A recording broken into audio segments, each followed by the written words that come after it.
Aanhin ang talento at karangalan kung walang impluwensya sa kaunlaran. Aanhin ang talento at karangalan kung walang impluwensya sa kaunlaran. Aanhin ang boses ng kabataan. Ano na?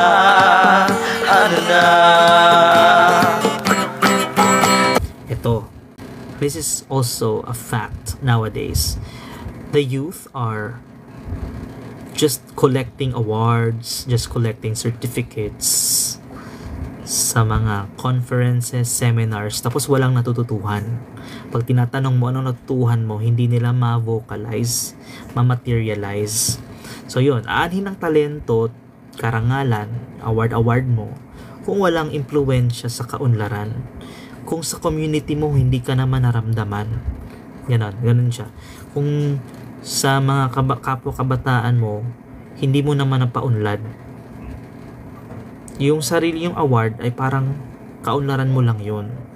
Paano yung community mo? Ano yung ibang tao na pwede mong matulungan sa award mo? Dahil may award ka na, anong gagawin mo doon? Anong gagawin mo sa trophy mo?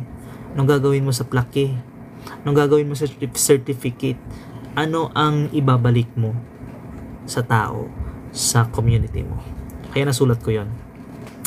Aanin ng talento at karangalan kung walang impluwensya sa kaunlaran. Oo, okay naman yung parangalan sa talento mo. Aanin ng talento at karangalan. Pero kung walang impluwensya sa kaunlaran, sayang. So, yung last, aanin ng boses ng kabataan. Ano na? Aanin ng boses ng kabataan, galing yun sa aking papalemism. Aanin ang boses ng kabataan kung hindi naman ginagamit sa kabutihan. Yun. Diba? Ganon din, parang ginawa ko rin ganon. Aanhin ang talento at karangalan kung walang impluwensya sa kaunlaran. Aanhin ang boses ng kabataan. Ano na?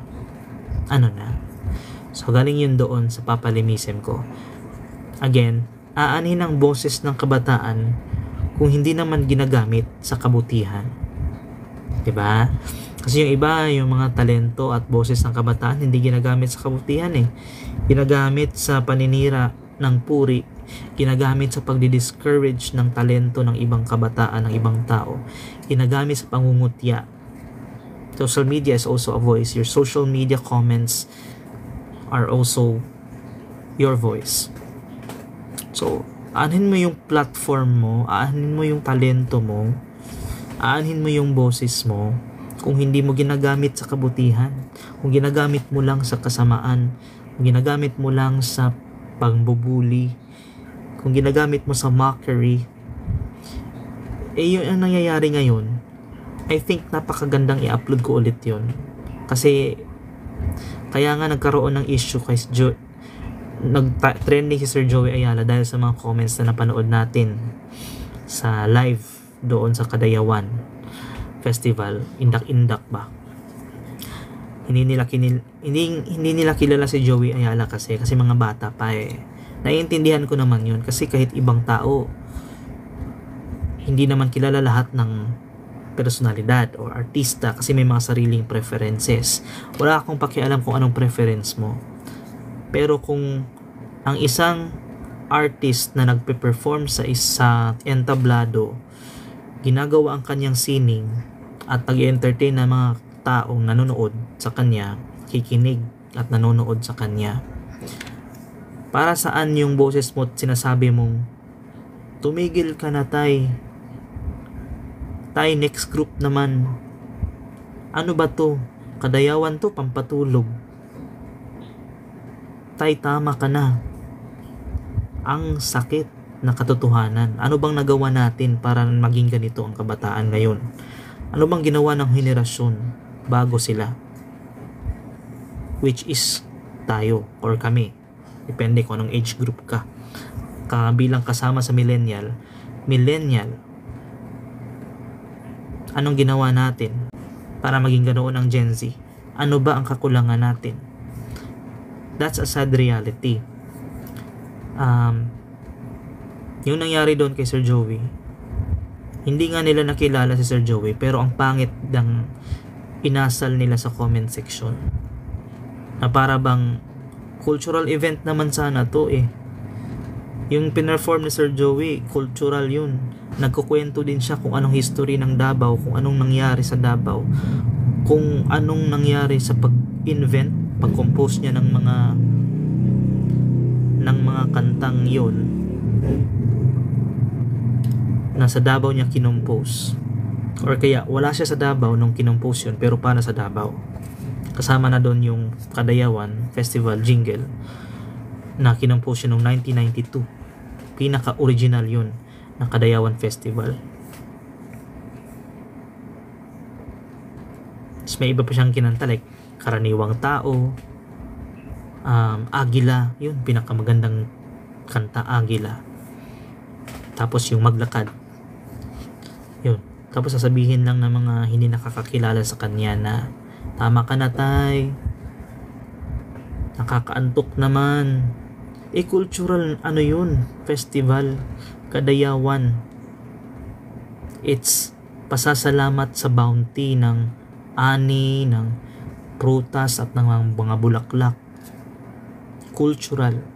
Joey Ayala is an OPM legend, icon who paved the way for the music that we enjoy now.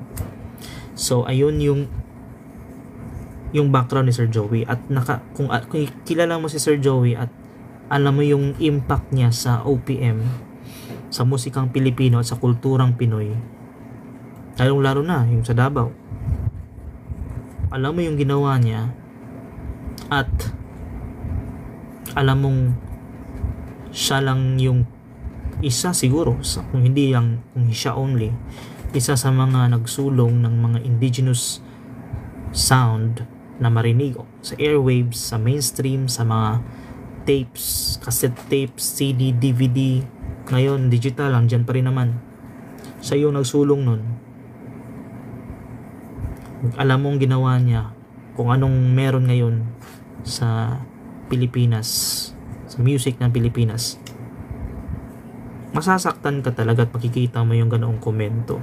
Para bang okay lang naman sana hindi mo kilala, pero respetuhin mo.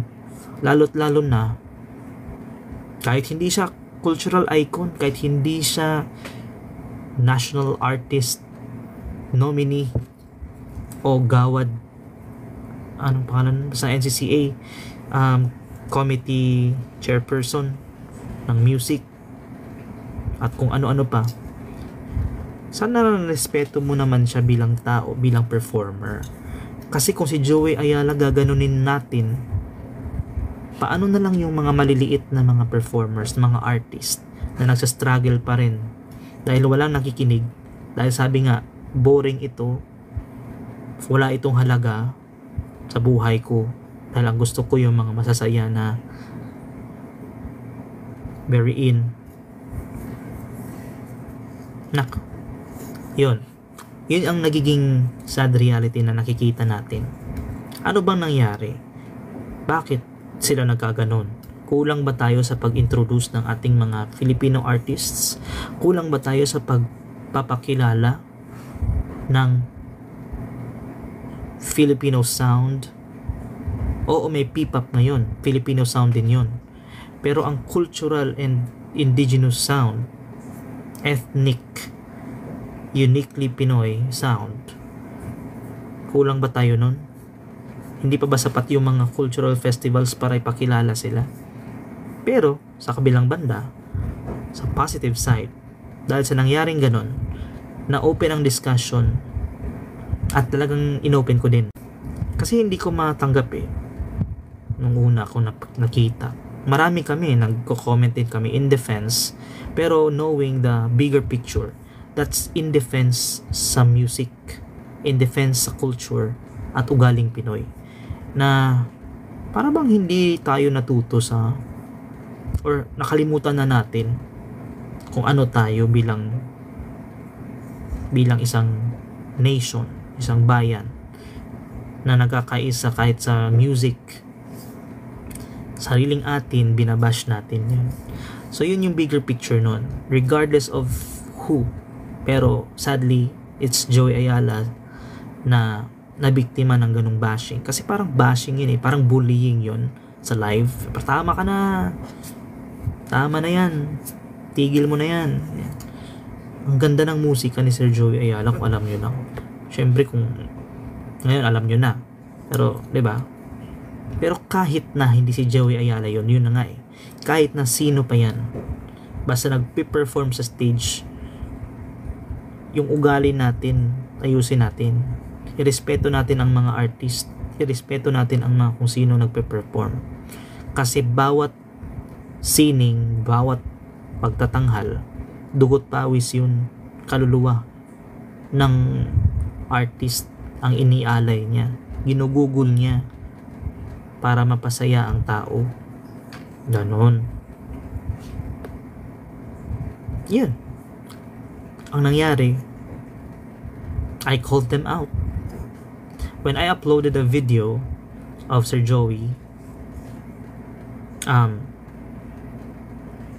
singing and reminiscing like all of us the Kadayawan original theme song, yun talaga kinalakhan ko kasi taga Davao ako noon laking Davao ako bago ako naging General Santos, nag-Gensan bago ako naging General. Okay, ganun yun. Pero nilagay ko sa caption na it's sad to see this it's heartbreaking to see Pinoys. It's disheartening to see comments humiliating an icon. So, na-screenshot ko yun, nilagay ko sa comment section kasi they shamelessly posted those comments in public live stream.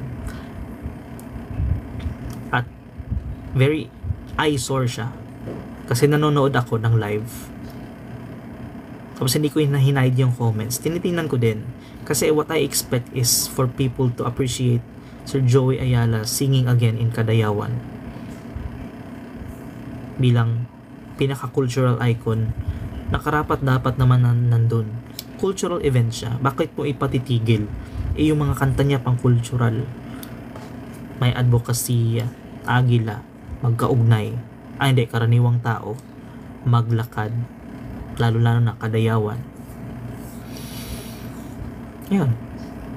I just didn't expect ang daming taong sumusuporta pa rin at ready na mag-defend kay Sir Joey.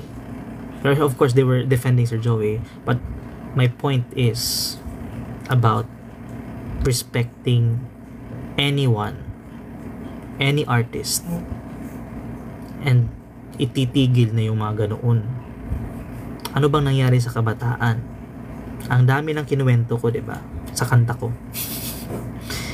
Na I would just want to say na I think my song would be best uploaded again today, no? Kasi it hits home yung issue, saktong-sakto kung ano yung frustration ko nung kinreate ko yung song nito in 2019 at natapos ko through Joey Ayala's songwriting competition. Yun pa yung nangyayari ngayon at involved pa si Sir Joey. So yan, aanhin ang talento at karangalan kung walang impluwensya sa kaunlaran. Aanin ang boses ng kabataan. Ano na? Yun. So, the chorus, after the first verses, na very negative, frustrated, all the frustrations